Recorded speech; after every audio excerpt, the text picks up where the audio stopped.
Intinya hari ini kita akan membahas mengenai, bentar.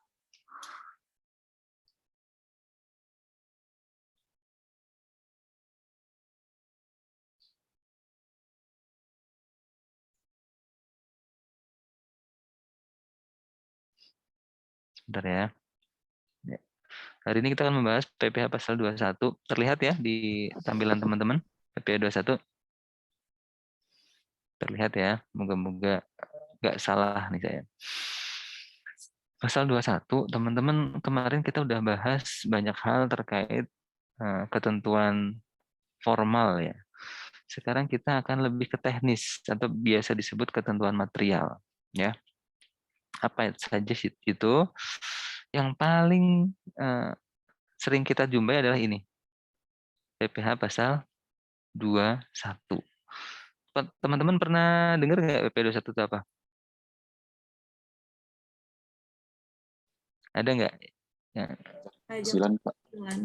Pajak penghasilan buat siapa, Mas? Pribadi. Pribadi. Oke, ya. Ada benarnya juga nih. Orang pribadi gitu ya, teman-teman ya. Karena wajib pajak itu ada dua. Orang pribadi dan badan. Kalau kita bicara secara global ya, walaupun secara aturan ada tiga.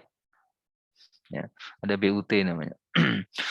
Oke, jadi PPh pasal 21 itu orang pribadi. Orang pribadi tuh yang gimana gitu kan. Ada orang pribadi yang lapor SPT tahunan. Itu bukan seperti itu. Jadi ini orang pribadi yang apa? Yang dapat penghasilan dari pihak lain. Jadi bukan kita ada orang pribadi kemudian menghasilkan uang sendiri, misalnya pengusaha nih misalnya. Bukan seperti itu, tapi ada orang pribadi yang menerima penghasilan dari pihak lain. Makanya ini kita akan bahas ini sebenarnya ke ranah apa ya, withholding system ya. Jadi pihak yang membayar atau pihak yang melaporkan itu berbeda dengan yang menerima. Yang terima misalnya nih, Asdafa pernah punya penghasilan nggak? Dapat duit nih, dapat dari mana, pernah nggak? Paling dari orang tua sih, Pak.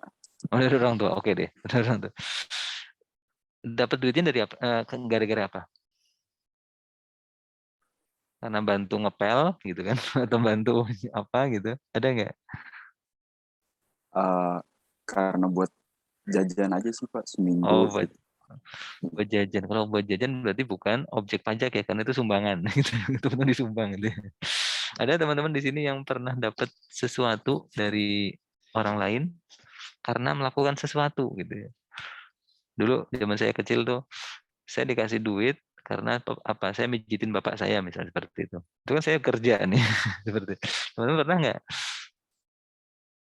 Kalau Mas Dava tadi karena ya buat uang jajan aja nih gitu seperti itu.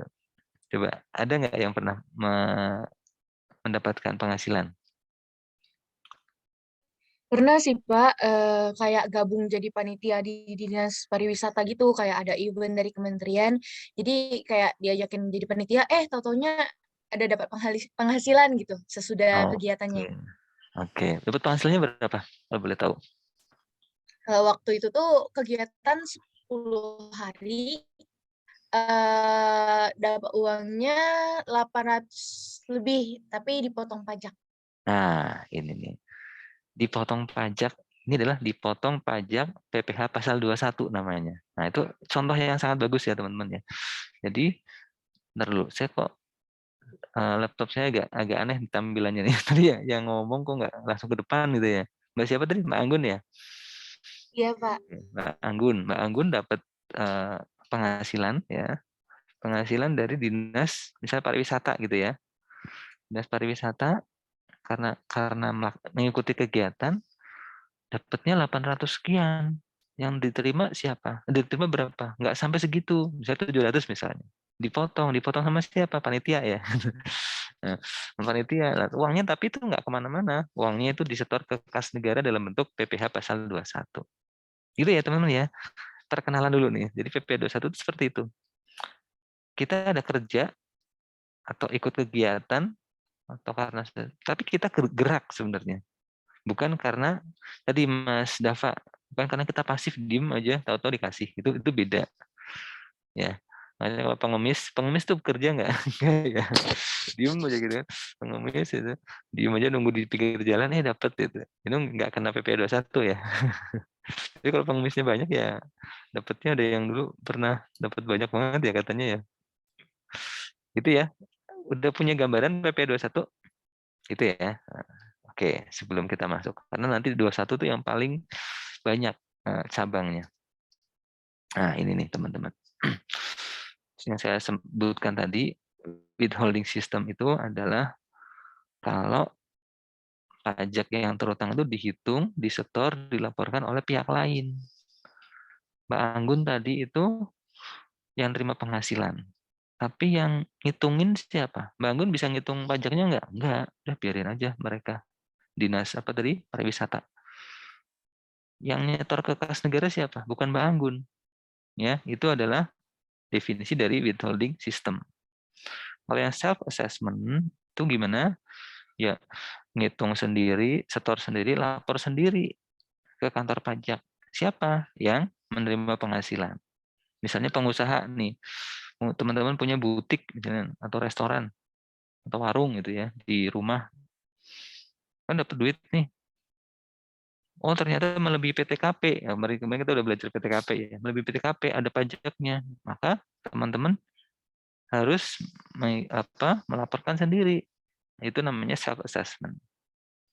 Nah, yang pasal 21, 22, 23, 26, 15, 4 ayat 2 itu namanya withholding system karena yang ngitung, yang nyetor, yang lapor itu adalah pihak lain. Dalam hal ini pihak yang tidak menerima penghasilan. Itu ya. Oke, lanjut lagi. Nah, kita mulai ya, mulai. Penghasilan diterima oleh orang pribadi tadi ya, ada yang jawab. Mas siapa tadi yang jawab pribadi tadi? Saya lupa malah, belum nyadatnya. Tadi yang jawab orang pribadi siapa? Pasal 21 orang pribadi. Dava, Pak. Dava ya, Dava. Ntar dulu catat dulu ya. Saya catat dulu. Saya harusnya punya asisten nih buat nyatetin nih. Dava. Jadi ada penghasilan diterima oleh orang pribadi. Penghasilannya itu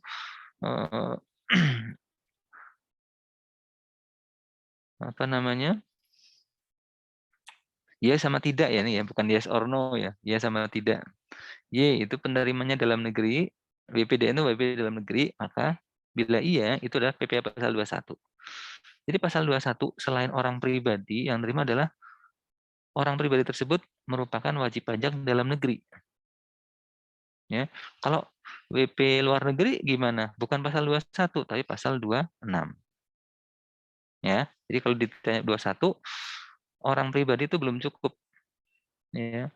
Ditambah dengan orang pribadi yang merupakan wajib pajak dalam negeri. Oke. Kalau yang terima badan ya otomatis bukan pasal 21 gitu ya. Kemudian, nah ini. Penghasilannya itu adalah penghasilan yang merupakan apa? Active income. Teman-teman dulu pernah mungkin ada yang namanya passive income, tahu ya? Passive income. Kita nggak ngapa-ngapain, tapi uangnya ngalir gitu ya. Kalau ini pasal 21 itu sifatnya adalah active income. Orangnya gerak-gerak terus nih ya. Orangnya gerak-gerak terus berarti apa? Dia aktif nyari. Penghasilannya itu bisa berupa dari pekerjaan, bisa berupa jasa, bisa berupa kegiatan. Tadi yang Mbak Anggun tadi adalah kegiatan. Dapat penghasilan karena ikut kegiatan, gitu ya teman-teman ya. Oke, sampai sini ada pertanyaan nggak? Belum ya, masih gampang. Oke, terus pihak yang motong tadi siapa? Nah, contoh tadi, yang motong adalah kalau Mbak Anggun dari sekian banyak pemotong ini, ikut yang mana? Contoh dari Mbak Anggun, dapat uang dari Dinas Pariwisata. Misalnya. Ikut yang mana pemotongnya? Yang paling bawah ya teman-teman ya, penyelenggara kegiatan. Oh, bikin kegiatan ini. Maka dikasih. Kalau saya saya itu kerja nih, saya kerja, kemudian ya saya ngajar teman-teman kan bekerja nih ceritanya nih. Maka pemotong dari penghasilan saya dapat gaji nggak ya dari Unpad ya? Dapat lah ya. Masa nggak dapat sih gitu ya. Misalnya saya dapat gaji dari Unpad. Nanti yang jadi pemotong siapa? Unpad ya, Unpad sebagai pemberi kerja. Atau Unpad juga sebagai bendahara atau pemegang kas pemerintah karena uangnya Unpad tuh dari mana? Dari APBN, APBD, APBN ya, seperti itu. Oke, jadi pemberi kerja, ada bendahara pemerintah, gitu, kemudian dana pensiun. Dana pensiun kalau apa? Kalau pada saat ada orang pensiun, dia dikasih uang. Itu juga merupakan objek PPh 21 karena dana pensiun itu merupakan pemotong PPh 21. Dan satu lagi, orang pribadi juga bisa menjadi pemotong. Syaratnya apa? Orang pribadi yang melakukan usaha atau pekerjaan bebas. Maksudnya gimana sih? Usaha pekerjaan bebas? Dia nggak terikat sama siapa-siapa. Dia pengusaha lah seperti itu ya. Dia pengusaha. Misalnya contoh ada teman-teman, misalnya saya paling gampang tuh contoh ini aja deh, akuntan. Akuntan itu orang yang melakukan pekerjaan bebas bukan?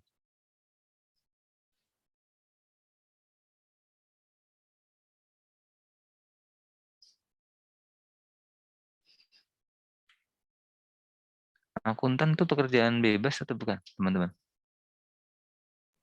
Bukan, Pak. Karena dia terikat badan ya.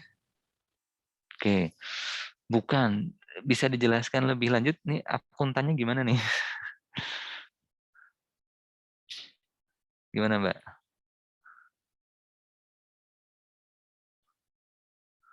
Jadi kalau akuntan itu misalnya nih, saya kerja di perusahaan apa ya, EY misalnya, atau PwC sebagai akuntan di sana, ya.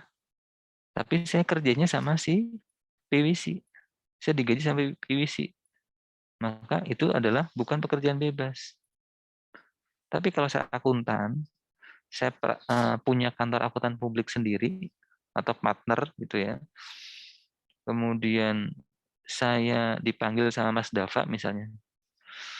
Mas Dava itu punya perusahaan gede, pingin diaudit sama akuntan saya misalnya. Maka saya sama Mas Dava kan hubungannya bukan karyawan sama atasan ya, tapi apa? Ya klien sama akuntan sama kliennya seperti itu. Itu yang dimaksud dengan akuntan sebagai orang pribadi yang melakukan pekerjaan bebas. Ya, gitu ya teman-teman. Jadi orang pribadi itu pun bisa menjadi pemotong asalkan dia pengusaha atau melakukan pekerjaan bebas. Nah, apalagi yang badan pastilah ya. Badan dia bayar ke orang pribadi, dia pasti akan jadi pemotong PPh 21. Oke, jadi kita udah belajar siapa yang dipotong. Yang dipotong adalah orang pribadi dalam negeri yang mendapat penghasilan karena active income. Itu yang pertama ya. Terus yang motong siapa? Ini, yang motong ini. Memberi kerja dan kawan-kawannya. Termasuk tadi penyelenggara kegiatan dalam case-nya Mbak Anggun.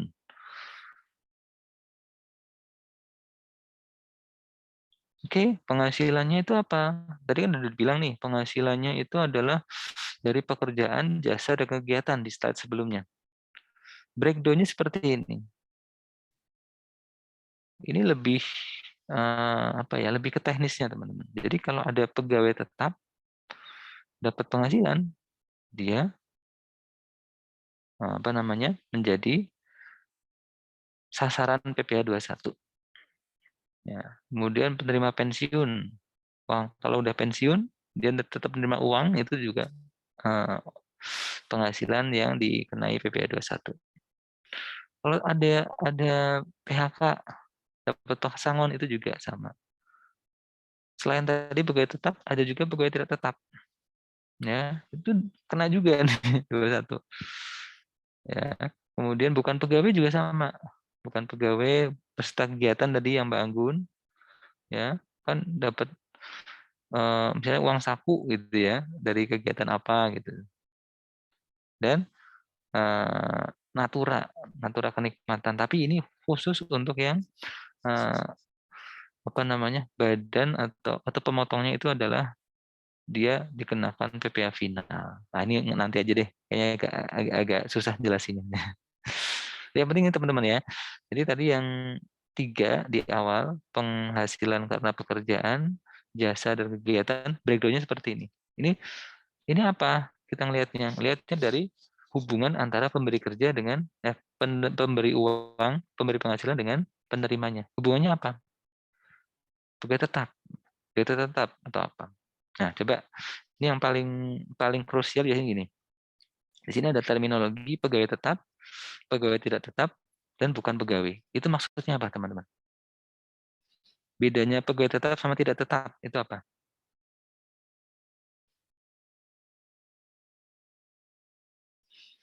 Ada yang tahu?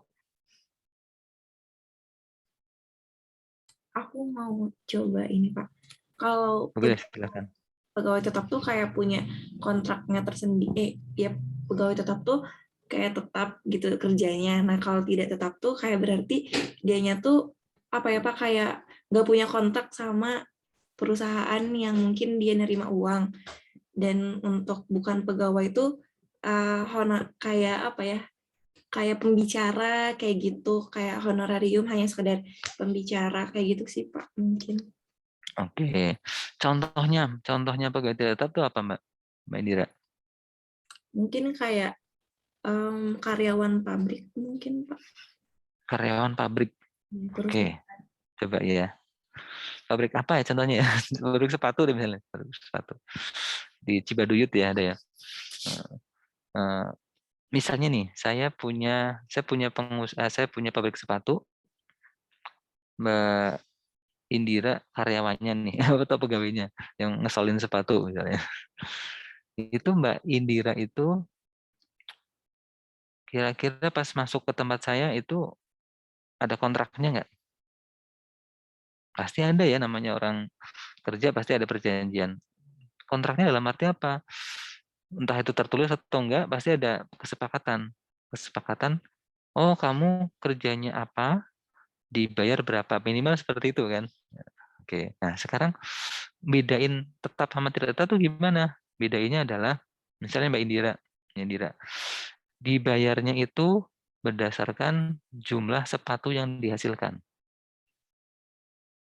Kalau menyelesaikan satu pasang sepatu, dibayar 20.000 misalnya. Mau nggak, Mbak?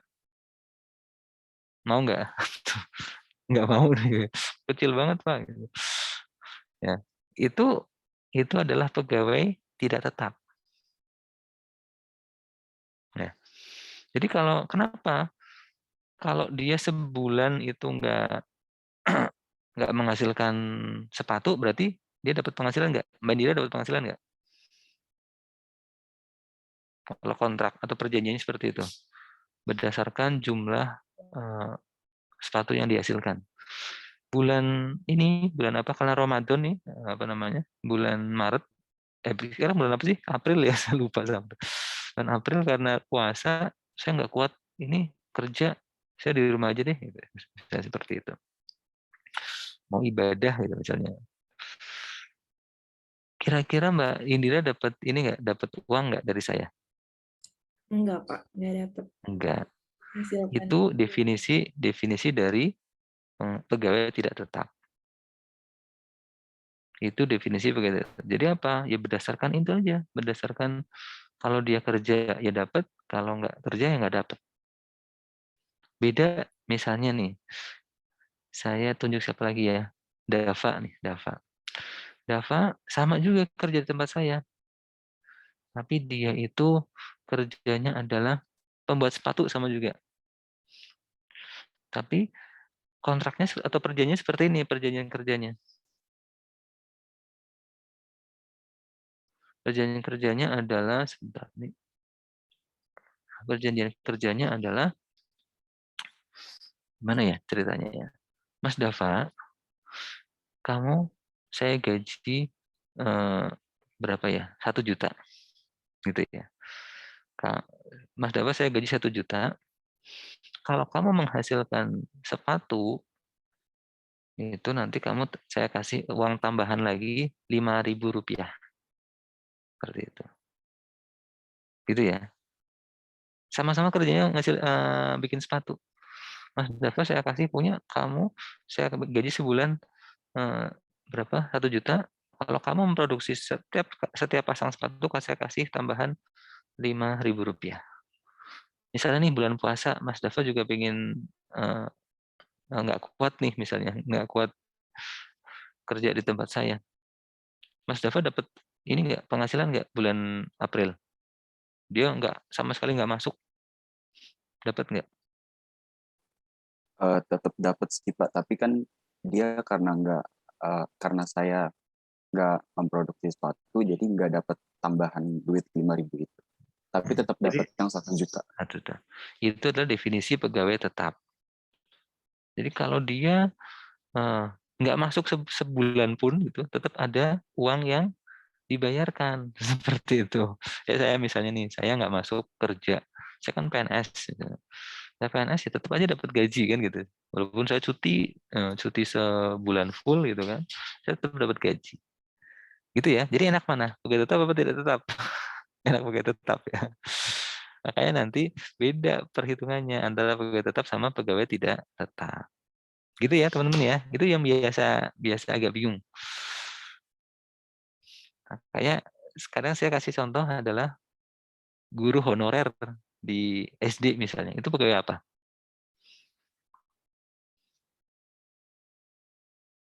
Guru honorer. Tidak tetap. Nah, ngeceknya tadi, kalau dia nggak masuk sebulan, dapat duit apa enggak? Seperti itu aja. Kalau tetap dapat, itu berarti dia pegawai tetap. Walaupun statusnya dia pegawai tidak tetap di situ. Kan ada bilang, oh honorer kan nggak tetap nih. Itu terminologi yang lain. Kalau di pajak adalah melihat tetap tidak tetapnya adalah tadi. Kalau tidak tetap berarti dia dibayar benar-benar karena dia masuk kerja, dia karena produksi sesuatu dan sebagainya. Gitu ya teman-teman ya. Nah, saya nggak jadi masukin itu ke UAS nih berarti. Jadi di sini saya kasih jebakan itu karena banyak yang nggak tahu nih. Gitu ya teman-teman ya. Ada pertanyaan? Oh ya tadi bukan pegawai ya, tadi udah dijelaskan ya Mbak Nadira ya.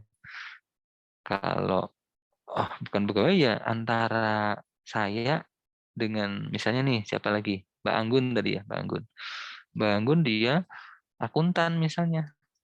Akuntan, saya kan ngasih uang nih ke Mbak Anggun karena dia udah ngaudit laporan perusahaan saya misalnya.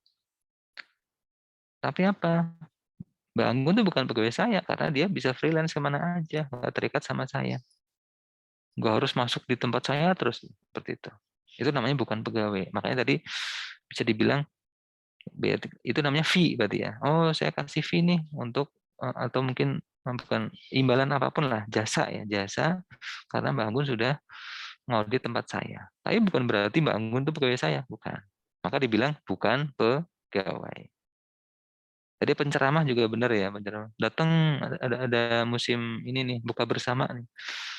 Datang penceramah, dibayarnya 1 juta gitu misalnya. Itu siapa penceramah? Emang pegawai saya kan bukan. Itu adalah bukan pegawai saya. Seperti itu. Jelas di sini 3 biasanya nih, pegawai tetap, pegawai tidak tetap dan bukan pegawai. Kalau yang lain aman sih, nggak terlalu banyak ini. Lanjut ya. Sebentar, saya kayaknya udah mulai rapatnya nih. Saya lihat cek dulu.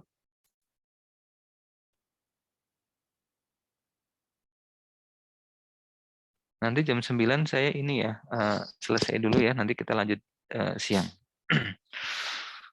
Oke, saya mungkin 1 slide atau 2 slide lagi. Ini yang baru nih teman-teman. Kemarin kan baru ada undang-undang namanya Undang-Undang HPP. Nah, HPP itu apa? Harga pokok penjualan, bukan ya? HPP. Harga pokok harga. harmonisasi peraturan perpajakan. Ya, jadi berlakunya itu tahun 2022. Ya, jadi tadi di awal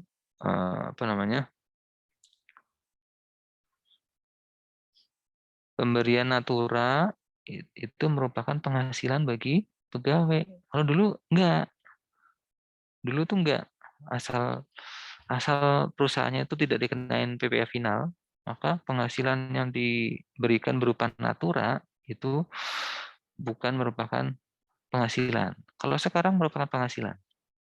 Natura itu apa sih? Natura itu bentuknya bukan uang, tapi apa?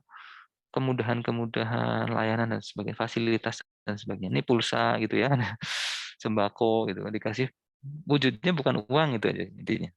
Nah sekarang itu menjadi merupakan definisi penghasilan, berarti apa? Objek pajak juga sekarang. Kalau dulu sebelum tahun 2022 itu bukan merupakan objek pajak. Ya, gitu teman-teman ya. Kecuali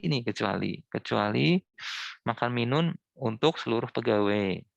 Jadi kalau ada dari yang paling bawah cleaning service misalnya sampai ke direkturnya tuh dikasih makan semua, maka makanan itu merupakan apa? Natura tapi bukan merupakan penghasilan. Jadi nggak dikenai pajak nih. Itu ya. Kemudian natura di daerah tertentu, misalnya siapa lagi contohnya ya? Jadi yang kelihatan aja deh Mbak Mary, Mbak Mary itu kerja di Papua. Papuanya pedalaman banget misalnya. Di situ nggak ada yang nyewain kos di situ misalnya, nggak ada kos-kosan di situ. Maka apa? Perusahaan tentu saja memberikan fasilitas berupa apa? Berupa tempat tinggal misalnya. Dikasih gitu kan. Untuk tempatin di situ. Itu kan aturan tuh apa namanya? Karena ngekos misalnya di sana ngekos itu 2 juta gitu kan. Dikasih gratis sama perusahaan. Itu merupakan penghasilan juga sebenarnya, tapi bukan dalam bentuk uang. Tapi karena di daerah tertentu, tadi kan di situ karena posisinya terluar, apa sih? 3T, terluar, terdalam, terpencil gitu. Itu maka natura tersebut bukan merupakan penghasilan bagi Mbak Mary, ya. Terus lagi natura karena keharusan pekerjaan, misalnya siapa ya? Saya lihat lagi nih. Yang cowok-cowok mana? Fatur Rahman, misalnya. Fatur Rahman tuh kerja jadi pemadam kebakaran misalnya. Pemadam kebakaran tuh kira-kira bajunya sama nggak dengan misalnya Mbak Anggun kerja di Dinas Pariwisata, sama nggak? Kan harus pakai ada jaket anti api gitu dan sebagainya. Nah itu kan mahal tuh, ya. Tapi karena itu merupakan keharusan pekerjaan, dia dikasih sama kantor. Itu bukan merupakan penghasilan. Ya. Kemudian natura yang berasal dari APBN APBD. Nah, saya dapat bingkisan hari raya. Oh, bingkisannya gede banget misalnya. Bentuk isinya roti kongguan gitu kan, sirup itu biasa gitu ya. Padahal saya tuh nggak pernah makan sirup, nggak pernah minum sirup, tapi kenapa kalau ada bingkisan lebaran tuh isinya sirup terus ya seperti itu misalnya. Saya juga bingung tuh dari mana asalnya. Itu misalnya, tapi ternyata uang itu berasal dari APBN APBD. Yaitu bukan merupakan penghasilan, teman-teman. Ya. Beda sama misalnya perusahaan sepatu ngasih sembako sama Mas Dava sama Mbak Indira misalnya sebagai karyawannya. Itu karena uangnya bukan dari APBN APBD, maka itu merupakan penghasilan. Natura dengan jenis dan batasan tertentu. Nah, ini ada kewajaran di situ. Kalau udah nggak wajar itu, walaupun itu tadi penyediaan makanan itu misalnya makanan kan dari bawah sampai atas tuh ini apa namanya dapat gitu kan. Tapi ternyata kok makanannya mahal banget, itu berarti nggak tetap masuk ke penghasilan seperti itu. Tapi kalau masih dalam batas tertentu ya masih kewajaran, itu menjadi bukan merupakan penghasilan seperti itu ya.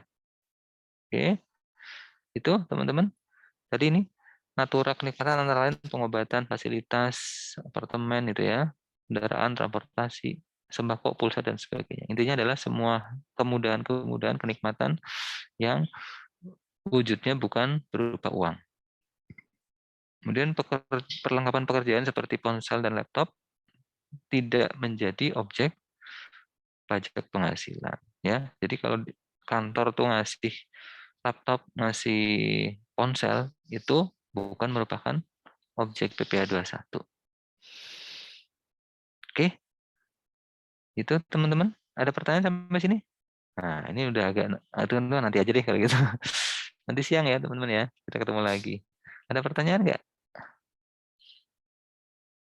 terkait materi yang saya sampaikan di termin pertama nih, termin pertama dulu. Ada nggak? Sebelum saya akhiri jam 9. Jelas semua? Oke deh. Kita ketemu lagi nanti jam 1:30 ya teman-teman ya. Moga-moga udah langsung tepat waktu ya sayanya sih teman-teman, saya yakin tepat waktu. Moga-moga nggak ada acara apa-apa. Kita ketemu, kita selesaikan PPh pasal 21 di hari ini. Jadi ada 2 pertemuan. Oke, terima kasih atas perhatiannya. Mohon maaf ya, tadi saya terlambat untuk memulai kelas. Sampai ketemu di siang nanti. Saya akhiri sampai di sini. Wassalamualaikum warahmatullahi wabarakatuh. Waalaikumsalam warahmatullahi wabarakatuh. Terima kasih banyak, Pak. Terima kasih, Pak.